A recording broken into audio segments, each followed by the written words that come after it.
बिस्मिल्लाहिर्रहमानिर्रहीम। नेक्स्ट जो टॉपिक है वो है स्टेट्स ऑफ मैटर। तो अगला जो लेक्चर जो बात अगली 9th क्लास की केमिस्ट्री का अगला टॉपिक है that is states of matter. तो याद रखें कि जो वर्ल्ड है वो दो चीज़ों से मिलके बनी है। जैसा कि मैंने यहाँ लिखा कि the world made up of energy and matter. जो दुनिया है वो एनर्जी और मैटर से मिलके बनी है।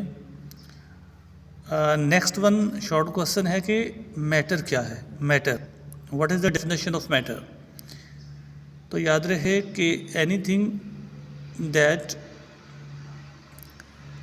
Has weight and space known as matter. और हर वो चीज़ अदर देन एनर्जी, एनर्जी के अलावा, एनर्जी के अलावा वो तमाम चीज़, वो तमाम अशिया जिनके पास वेट होता है और स्पेस होती है that is called matter. Matter की एग्जांपल्स क्या हैं? Everywhere in all the sort of different atom.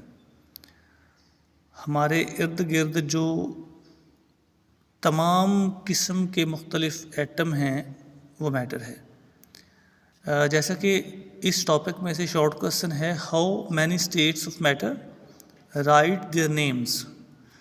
यानी मैटर की स्टेट्स कौन कौन सी हैं और उसके नाम लिखें। वैसे तो मैटर की 6 फिज़िकल स्टेट्स हो गई हैं, लेकिन हमारे सिलेबस के अकॉर्डिंग हमने 4 को याद रखना है। तो मैंने आंसर लिखा कि in every day life we observe 4 types of matter.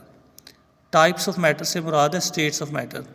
Gases जैसे हवा है, लिक्विड जैसे पानी है, सॉलिड जैसे ठोस अशिया हैं, और प्लाज्मा जो है ये मैटर की चौथी स्टेट है जो हमारे सिलेबस के अंदर मौजूद है। उसके बाद जो है क्वेश्चन है कि अदर स्टेट्स ऑफ मैटर, यानी इन चारों के अलावा भी कुछ हैं जो हमारे सिलेबस में नहीं है। उसमें एक बॉस आइंस्टाइन कंडेंसेट है, इसको BEC से लिखते हैं, और लिक्विड क्रिस्टल जो है वो भी फिज़िकल स्टेट ऑफ मैटर का हिस्सा है, लेकिन 9th क्लास के सिलेबस में वो शामिल नहीं।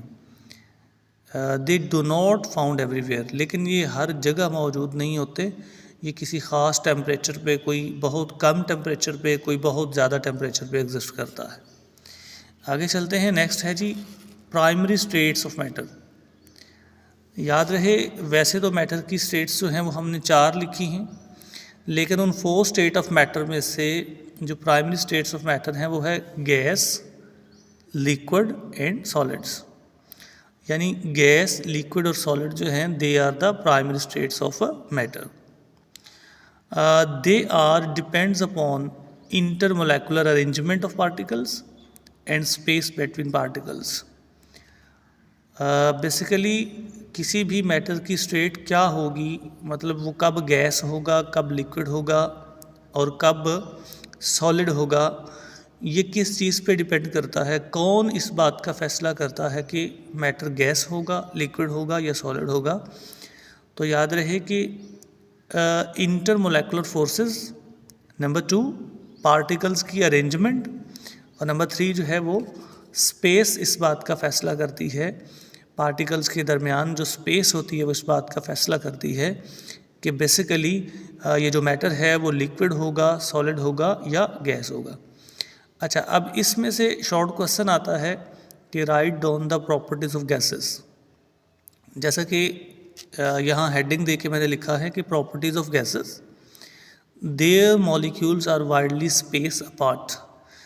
ये मैंने डायग्राम में भी बताया है, ये डॉटेड से मुराद गैस के मॉलिक्यूल्स हैं और उनके दरमियान बहुत ज़्यादा स्पेस है। तो इसका मतलब ये हुआ कि गैस के मॉलिक्यूल एक दूसरे से काफ़ी स्पेस पे होते हैं, दूर दूर होते हैं। दूसरी property they have week intermolecular forces. इनके दरमियान में अट्रैक्शन की जो कुव्वतें हैं वो बहुत वीक होती हैं। उसके बाद है दे आर कंप्रेसिबल। जैसा कि ये डायग्राम में देखें, ये ऊपर अगर इसको फोर्स लगाएं तो ये नीचे कंप्रेस हो जाता है। मतलब जैसे गैस को गुब्बारे में भरे और उसको कंप्रेस करें तो वो कंप्रेस हो जाएगी। तो इसलिए we have write here they are compressible. Gases जो होती हैं वो कंप्रेसिबल होती हैं। और उसके बाद है their densities are low. Density का फॉर्मूला क्या होता है? D is equal to m/v। इसका मतलब है कि जिसका वॉल्यूम ज़्यादा होगा उसकी डेंसिटी कम होगी, वॉल्यूम ज़्यादा होगा तो डेंसिटी कम होगी। तो इसका मतलब है चूँकि गैसेस के पार्टिकल्स के दरमियान में स्पेस ज़्यादा है, सो गैसेस का वॉल्यूम ज़्यादा है। जब गैसेस का वॉल्यूम ज़्यादा है तो गैस के वॉल्यूम ज़्यादा होने से गैसेस की डेंसिटी जो है वो कम हो जाती है। तो ये उस शॉर्ट क्वेश्चन का आंसर है कि right on the properties of gases जी। तो नेक्स्ट क्वेश्चन है जी प्रॉपर्टीज़ ऑफ लिक्विड। लिक्विड के मॉलिक्यूल जो हैं वो एज़ कम्पेयर टू गैसेस थोड़े करीब करीब हो जाते हैं, लेकिन रेंडमली मूव करते हैं, बेकायदगी से मूव करते रहते हैं। उसके बाद जो इंटरमोलेकुलर फोर्सेस हैं वो गैसेस की बनिस्बत थोड़ी ज़्यादा होती हैं। लिक्विड के अंदर अट्रैक्शन की क़ुव्वतें जो हैं वो सफिशेंट होती हैं, बहुत ज़्यादा भी नहीं होती और गैसेस से जो है वो ज़्यादा होती हैं, लेकिन सॉलिड से ज़्यादा नहीं होती। They are not easily compressible. अब लिक्विड को जिस तरह से गैस को हम ऊपर से कंप्रेस करके दबा सकते हैं ना, ऐसे लिक्विड को हम जो है वो कंप्रेस करके उसको दबा नहीं सकते।